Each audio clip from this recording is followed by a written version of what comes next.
नमस्कार मित्रांनो, कशी आहात? बरे आहात ना? मित्रांनो, कधी कधी मन आपल्याच नियमांना हरवतं.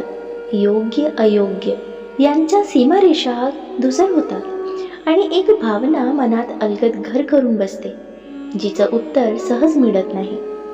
नमस्कार मंडळी, मी चित्रा, तुमच्यासाठी प्रेरणेचा नवा आवाज आणि तुम्हा सर्वांचं स्वागत आहे चित्राज व्हॉइस मराठीवर. इथे प्रत्येक शब्द तुम्हाला देईल नवा आत्मविश्वास, नवी ऊर्जा आणि यशाची प्रेरणा. इथे तुम्हाला मिळेल प्रेरणादायी विचार, सकारात्मकता आणि आयुष्य जगण्याची नवी ऊर्जा. चला तर मग सुरुवात करूया आपल्या या प्रेरणादायी प्रवासाला आपल्या मनापासून. मित्रांनो, एखाद्या विवाहित महिलेवर प्रेम जडलं तर?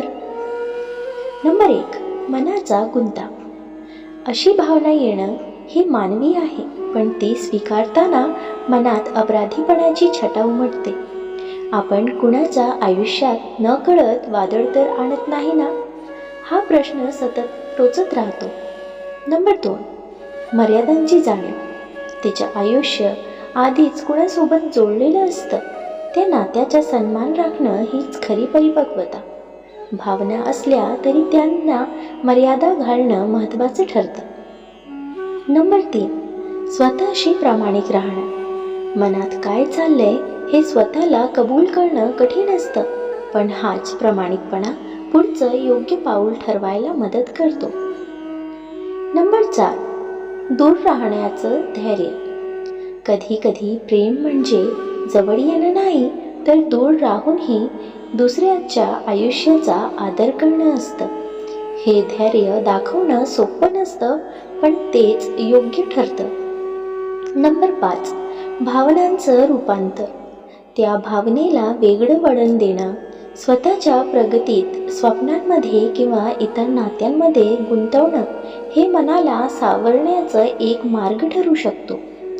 नंबर 6, वास्तव स्वीकारणं. प्रत्येक भावना पूर्णत्वाला जाईलच असं नसतं. काही गोष्टी अपूर्ण राहिल्याच सुंदर वाटतात, कारण त्यात कुणाचं नुकसान होत नाही. शेवटी काही प्रेमकथा लिहिल्या जात नाहीत, त्या फक्त मनातल्या पानांवर उमटतात. शांतपणे, कुणालाही न दुखवता, कुणाचं आयुष्य न बदलता आणि कदाचित त्यातच त्या प्रेमाचं खरं सौंदर्य दडलं असतं. मित्रांनो, दररोज सकारात्मक विचारांसह आपण भेटत असतो. तुमचे जीवनही असेच सकारात्मक विचारांनी भरून जाओ. तुमच्या मनातील सर्व चांगले इच्छा आकांक्षा पूर्ण होत तुम्हाला सुख समृद्धी लाभो, ही ईश्वराची चरणी प्रार्थना. मित्रांनो, तुम्हाला हा व्हिडिओ कसा वाटला कमेंट करून नक्की सांगा.